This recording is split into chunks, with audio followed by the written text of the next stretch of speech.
we look to the future, we think where medicine is going to go, instead of the shotgun we have, when any of us goes in for a physical now, it's just, they're testing everything. The cost, all those things associated. As you drive this down, as people in your field, and they learn more and more that we can go in and say, I have a potential risk for this, let's focus on that. Let's not waste money on all these other things. For the generations to come, this is where medicine will go. So it really is. I want to participate in this for my grandchildren. So. Yeah, that's something that we hear quite a bit from individuals who have decided to participate. Something we were just informed in the financial world. I spent close to 30 years preparing people for retirement.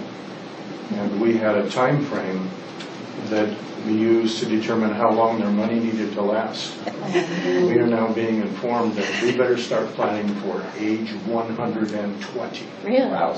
Oh my gosh. I would not live that long. 95, not 100. 120.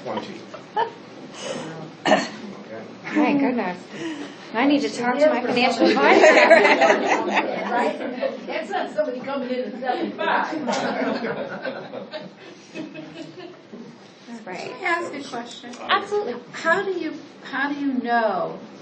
Some people, of course, in the study have died, or some of us will die in the future. How does this get passed on, and how do you know who?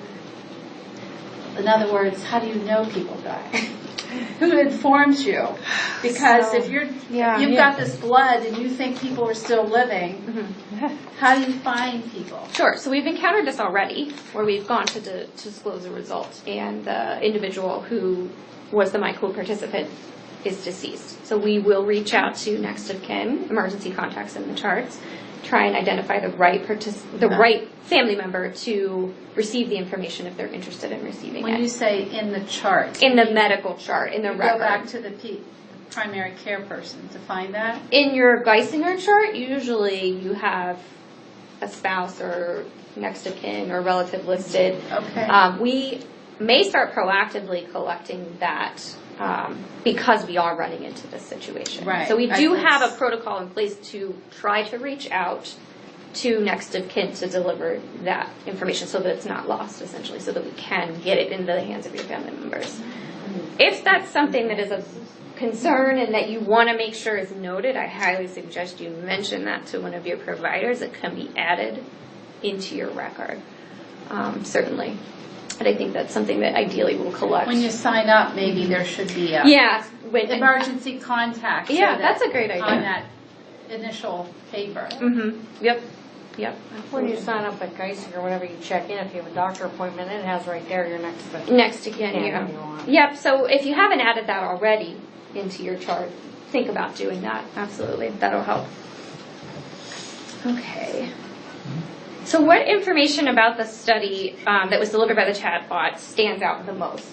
A few of you I heard say you heard things in this chatbot that you don't recall from your consent experience. Was there something that specifically stood out that you don't remember knowing about MyCode before today? You mean like all of it? Well, it's not that we didn't know, it's we don't remember. Right. How many consented in the last 12 months? I don't even remember what it was. I think it was longer than that. I think it was, a couple years Couple ago. years? Yeah. I mean, it'd be hard to remember a 2 to 5 minute long interaction. And I do remember like a clipboard Right. and answering, but I don't remember that it certainly was that I got it involved. in the mail. Yeah, oh, really? Did you? I think upstairs here. Somebody got me, somebody came with a clipboard and said. As you were checking out. Yeah, right. Where I was checking out. I don't think I remembered that blood was going to be collected on an ongoing basis. Yeah. Okay. Any other features that stood out from this that you're like, oh, I don't remember that about MyCode, or that's news to me, other than all of it, because it was years ago? It's probably a good reminder. I didn't understand multiple drugs. Yeah. Genetically, okay, bingo. One. Right. That's not going to change. But Sure.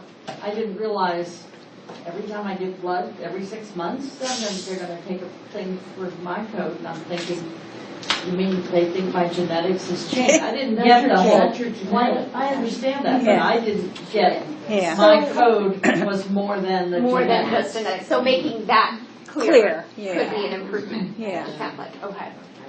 Great.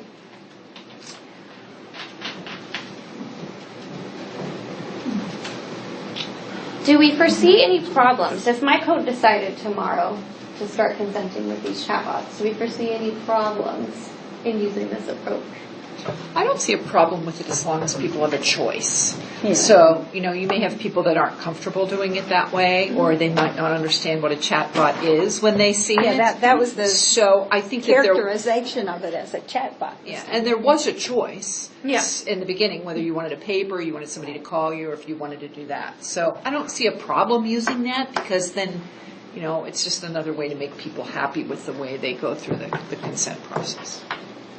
Other thoughts? Are there any patient populations you think we should not use the tool with? It's up to the patient. Yeah. I agree. Okay. Were there any parts of the chatbot, going through the chatbot, that were confusing, weren't as clear as they could have been? And this could include even just when you got it on your phone. And I thought it was really easy. okay. I did not think that there was anything that was unclear about it. Okay. So the actual walking through it, the functionality of it. If you do choose to use a email or a text, make it that it's a direct link, a hyperlink that you click and it takes you right to it. So you Yeah. don't have to cut and paste it in. I apologize. I thought that was kind of how those were working. Mine let me remember that. Did it? Yeah, I wonder if it's a setting somewhere. But that's good feedback, because that may mean that different carriers or different phones are doing slightly different things. So we can absolutely return that feedback and look into that. Right. How do you handle the issue so far as young adults? So I have teenage daughters who now, all the medical has to go to them, even though we pay the bills with it. So there's that, again, some of that controversy over who gets the information. And so how does this get directed so they can do it? You have, because I saw it address children at one point, but. Yeah, so children can be consented into MyCode, but their parents have to actually sign consent unless they're 18 or over. So in terms of using the chatbots, so they would probably be deployed to the adult to consent on their behalf. Now, we have had some discussion. I mentioned the other chatbot tools that were in development, and one of those is you have a result, right? Say you get a result out of MyCode that increases your risk for hypertrophic cardiomyopathy. Well, now your two daughters may be at risk for that, so about 50% chance that they each inherited that. The thought is that, we're going to have MyCode participants who have teenage children or younger children even that may want to interact with this information and may want to ask questions of it that they may not ask their parents. They may not ask a healthcare provider if you sent them into somebody, as a 14 or 15-year-old to have this conversation. So we have a youth advisory council at Geisinger that we displayed these tools to and kind of got their feedback and their thoughts about that. And they're interested in having that chat in a way that maintains their privacy. So, in terms of making a decision on whether or not we'll do that, I think there's a lot more, research to be done and a lot more of those type of focus groups to potentially do to think about that. But from the parent's perspective, I'm curious, what your thoughts would be if something like that were available, if you could share that with them and not necessarily know what their conversation is like. Yeah, I'm fine with it. Again, my first belief is the more information we have and that we can share with them, that's important. But I just know other people who were very concerned about having their teenage daughters or sons commit to certain programs. Yeah, absolutely. Any other thoughts or I comments? think again that depends on the particular family and how they parent. Yeah. A choice, it needs to be a choice. Yeah, so if we were to move forward with that other tool that I'm mentioning, which is what we call a cascade testing tool, where if you have a result from our study and you want to share information with family members, it's up to the patient to decide who to share that tool with. And you will then receive a link that allows you to send via text message or send via email the information to your relatives. So it's up to you to make that